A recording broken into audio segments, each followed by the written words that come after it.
Hi mga karag-karag, welcome back to my vlog. Sa magandang umaga sa inyong lahat mula dito sa Lasak City. Ready na ako mga karag-karag para din sa aking departure papuntang El Salvador sa ating minupusal distraction log. O diba, Kerry Vangs kay Nikuragan mga karag-karag. Hola amigo, hola El Salvador. Eto na nga mga karag-karag, dumugan ba sa mga pa-departure ng mga kandidata sa Miss Universe 2023 at kung nag-top 1 ang Thailand mga karag-karag sa paramihan ng humatid sa kanya papuntang airport. Nako, dito na may kumabog na, may umeksena na talaga, walang iba kundi ang Nicaragua. Grabe, uy, para bang wow, oh, di ba? Wala lang, natawa lang talaga ako mga karag-karag kasi speechless. Yon.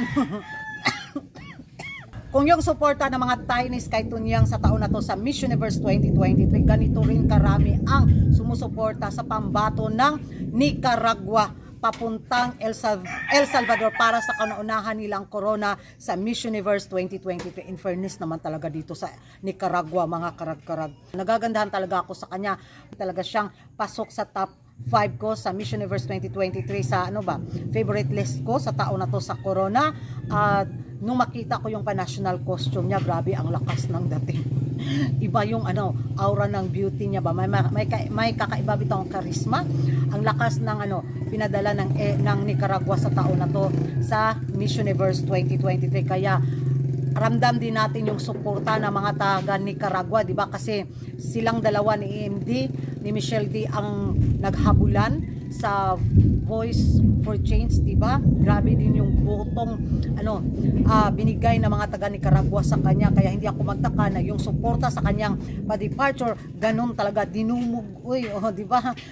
Excited ako mga karag-karag dito sa laban na to dahil ang nakakaaliw lang nito after the pageant talaga.